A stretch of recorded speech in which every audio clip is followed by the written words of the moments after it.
चलिए अब बात करते हैं प्रकाश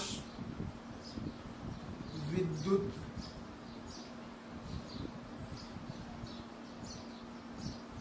धारा पर आपतित प्रकाश की आवृत्ति का प्रभाव। आपतित प्रकाश की आवृत्ति का प्रभाव। चलिए देखो अपने पास ये एक वक्र है जिसमें प्रकाश विद्युत धारा और विद्युत विभव के मध्य एक वक्र बनाया हुआ है। इसमें क्या है कि भिन्न भिन्न आवृत्तियों का प्रकाश है जो अपन उस धातु प्लेट पर आपतित करते हैं और उससे अपन प्रकाश विद्युत धारा और विभव के मध्य ग्राफ ड्रॉ किया हुआ है। ये ग्राफ अपन ने पहले भी ड्रॉ किया हुआ था, लेकिन इसमें जो अपन ने डिफाइन कर रखा है वो अलग अलग आवृत्ति पर प्रकाश विद्युत प्रभाव को दर्शाया गया है। ठीक है, अपन चलो बात करते हैं। यहाँ पे क्या है कि अपन ने ना 3 प्रकार की आवृत्ति ले रखी है, ठीक है, μ1, μ2, μ3। यहाँ पे μ3 is greater than μ2 is greater than μ1 है। मीन्स जो थर्ड वाली है उसकी आवृत्ति सर्वाधिक है, उससे कम μ2 μ1। मीन्स μ1 की आवृत्ति सबसे कम है और μ3 की सर्वाधिक। यहाँ पे जिसकी आवृत्ति सर्वाधिक है, जिस प्रकाश की आवृत्ति सर्वाधिक है उसके लिए जो अपने पास निरोधी विभव है उस निरोधी विभव का मान अधिकतम होगा। ठीक है, ऐसे कैसे अपन जब μ2 की बात करें तो μ2 वाले के लिए जो निरोधी विभव का मान है B02। यहाँ पे जो B02 है वो निरोधी विभव को दिखाता है, वो भी किसके लिए, जब आपतित प्रकाश की आवृत्ति कितनी है μ2। ऐसे कैसे जब आवृत्ति μ1 है तो उस समय निरोधी विभव का मान कितना है V01। यहाँ पे निरोधी विभव V03 का मान सर्वाधिक, V02 लेस देन V01। ठीक है, एक चीज तो ये समझ में आती है, अपन पहले ही बात कर चुके हैं कि जैसे जैसे आपतित प्रकाश की आवृत्ति बढ़ती है उसी प्रकार निरोधी विभव के मान में वृद्धि होती है। ठीक है, फिर उसके बाद में अपन को जो मेन अपन को बात करनी है कि प्रकाश विद्युत धारा पर आपतित प्रकाश की आवृत्ति का क्या प्रभाव पड़ता है। ठीक है, तो आपतित प्रकाश की आवृत्ति में जिस तरह से वृद्धि हो रही है, वृद्धि करने पे अपन को ये दिख रहा है कि इस प्रकाश विद्युत धारा के मान में भी वृद्धि हो रही है। तो जैसे जैसे प्रकाश की आवृत्ति में वृद्धि होती है वैसे वैसे प्रकाश विद्युत धारा के मान में भी वृद्धि होती है। ये ग्राफ अपन को यही दिखा रहा है। ठीक है, इसमें देखो अपन जैसे अपन μ1 की बात करें तो μ1 पर प्रकाश विद्युत धारा ये है।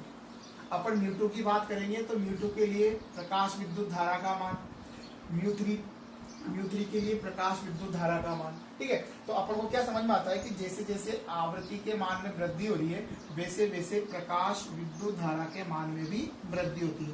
तो अगर अपन प्रकाश की आवृत्ति बढ़ाएंगे तो आवृत्ति बढ़ाने से प्रकाश विद्युत धारा का मान बढ़ता है, और ये कब होता है, जब विभव का मान 0 हो।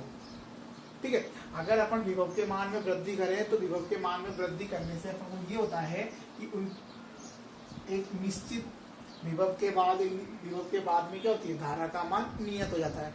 तो वो उस समय इस प्रकाश विद्युत धारा का मान आवृत्ति पर निर्भर नहीं करता।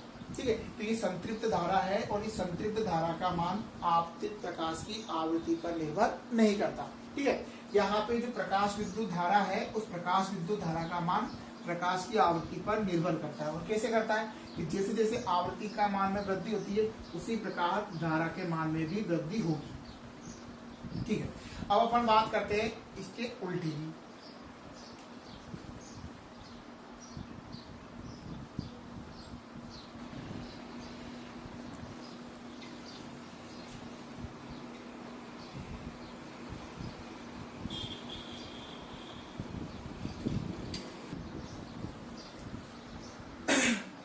अपन बात करते हैं अधिकतम गतिज ऊर्जा व आवृत्ति के मध्य संबंध। प्रकाश की आवृत्ति के मध्य संबंध, प्रकाश की आवृत्ति के मध्य संबंध।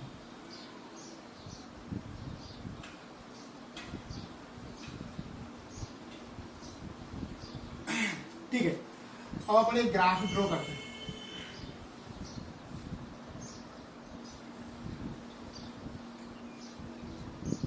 यहाँ अपन लेते हैं के मैक्सिमम, अधिकतम गतिज ऊर्जा।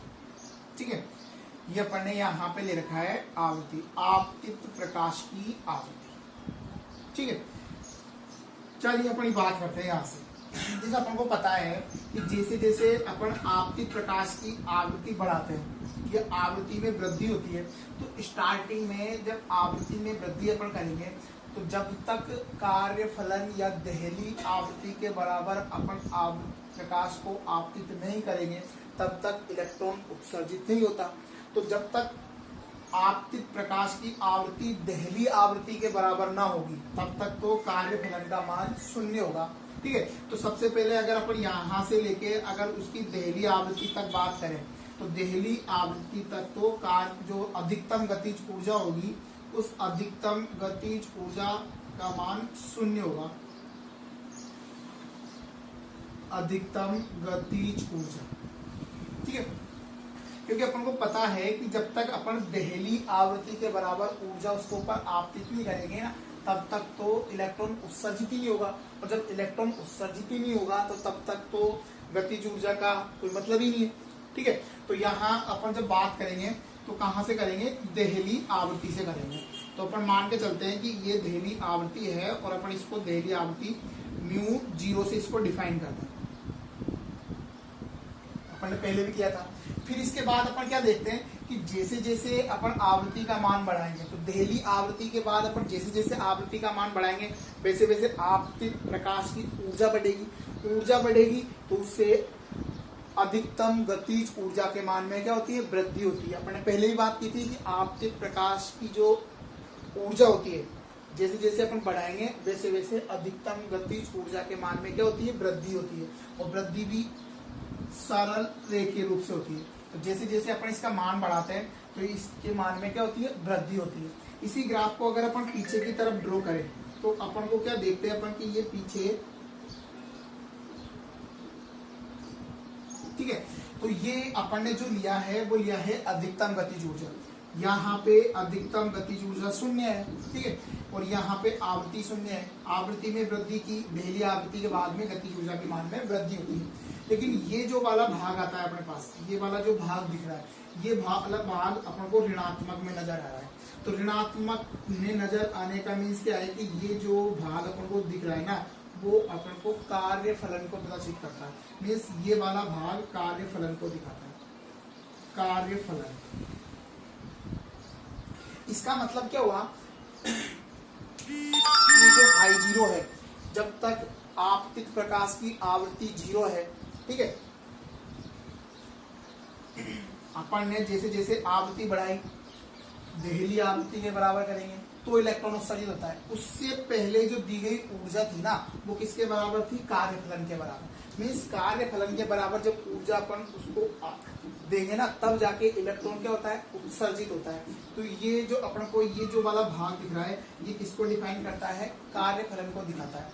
मीन्स इस ग्राफ का ये वाला जो भाग है वो कार्यफलन को प्रदर्शित करेगा, ठीक है। और ये वाला भाग जो दिख रहा है वो कैसा है, ऋणात्मक। तो अगर अपन इस ग्राफ की अगर समीकरण बनाए, तो ये एक क्या है, सरल रेखा है। और सरल रेखा की समीकरण अपन जानते हैं, सरल रेखा की समीकरण y बराबर mx प्लस c होती है।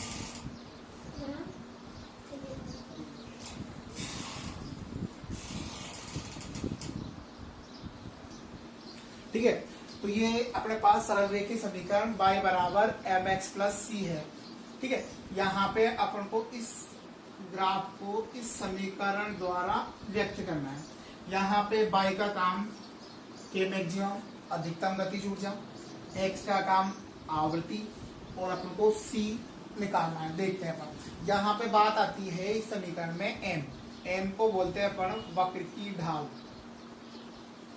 वक्र की ढाल, ठीक है। तो यहाँ इस ग्राफ में अगर अपन वक्र की ढाल निकाले, तो ये अपन इसको अगर टेन थीटा निकाले या इसका ढाल थीटा निकाले, ठीक है, तो इस थीटा से अपन m का मान निकाल सकते हैं, जिसको अपन बोलेंगे वक्र की ढाल, ठीक है। अब वक्र की ढाल अपन निकाले, वो बाद की बात है, बाद करते हैं, ठीक है। फिलहाल अपन इसकी समीकरण को लिखने की कोशिश करते हैं। y की जगह अगर अपन इस ग्राफ से इस की समीकरण बनाएंगे ना, तो बाई की जगह अपन क्या लिखेंगे, के मैक्सिमम। तो ये अपने पास हो गया बाई इक्वल टू, तो हो गया अपने पास के मैक्सिमम। एम की जगह अपन एम से ही डिनोट करते हैं, ये अपने पास हो गया एम। ठीक है, फिर बात करते हैं अपन एक्स। एक्स की जगह क्या आएगी अपने पास, एक्स पे अपन ने ले रखा है आवृत्ति म्यू प्लस सी, ये अपने पास हो गया प्लस सी। अब अपन प्लस सी भी नहीं जानते, तो प्लस सी का मान निकालने के लिए अपन एक काम करते हैं, अपन किसी एक्स एक्सिस जो अपन को दे रखी है, जिस पर अपन ने आवृत्ति ले रखी है, उस पर अपन किसी पॉइंट पे बात करते हैं। जैसे अपन ने इस वाले पॉइंट पे बात की, तो इस पॉइंट पर अपन इसमें वैल्यू पुट करके देखते हैं। इस वाले पॉइंट पे अपन जब वैल्यू पुट करेंगे तो हो सकता है कि अपने पास सी की वैल्यू अपन निकाल सके। तो निकाल के देखते हैं। यहाँ अपन ने जैसे ही अगर इस वाले पॉइंट की अपन बात करेंगे, तो इस वाले पॉइंट पे अपन को दिख रहा है कि यहाँ पे बाई इक्वल टू क्या होगा, 0 होगा। तो यहाँ इस वाले पॉइंट पर जब बाई इक्वल टू 0 है, तो यहाँ पे म्यू बराबर कितना है, म्यू 0। तो अपन यहाँ से बात करते हैं कि जब अपन इस वाले पॉइंट पे बात कर रहे हैं, ध्यान रखना अपन को यहाँ से सी का मान निकालना है। इस सी का मान निकालने के लिए अपन एक काम करते हैं कि ये अपन किसी भी पॉइंट पे अपन वैल्यू को पुट करके देखते हैं। अपन ने पॉइंट ले लिया ये वाला पॉइंट क्यों लिया, क्योंकि अपन को इसकी वैल्यू पता है, इसलिए अपन ने ये वाला पॉइंट लिया। ठीक है, तो इस वाले पॉइंट पर अपन यहाँ देखते हैं कि यहाँ जो वाई एक्सिस है या वाई का जो मान है, वाई जो कोऑर्डिनेट है, इसका मान कितना है, 0। तो यहाँ के मैक्सिमम इक्वल टू 0। यहाँ एम अपन को अभी पता ही नहीं है ना, और म्यू इक्वल टू कितना है, म्यू 0। यहाँ पे इस म्यू की जगह कितना आएगा, म्यू 0 आ जाएगा। ठीक है, प्लस सी, क्योंकि अपन को वैल्यू जो निकालनी है वो किसकी निकालनी है, प्लस सी की निकालनी है। तो यहाँ पर अगर अपन देखें तो जो सी बराबर अपन को मिला है वो क्या मिल गया अपन को, माइनस एम म्यू 0। ठीक है, तो अपन को यहाँ पे जो सी की वैल्यू है वो माइनस एम म्यू 0 मिलती है। ठीक है, अब माइनस एम 0 इसके अंदर पुट करें अपन, तो यहाँ पे अपन को के maximum equal to M mu minus M mu 0 define किया। ठीक है, अगर अपन बात करें के मैक्सिमम इक्वल टू एम, इसमें से अपन कॉमन लेंगे तो अपने पास ये समीकरण म्यू माइनस म्यू 0 आती है। ठीक है, तो इस सरल रेखा की जो समीकरण है, इस ग्राफ की जो समीकरण है, वो अपने पास कुछ इस तरह से आती है, जहां अपन के maximum equal to M mu minus mu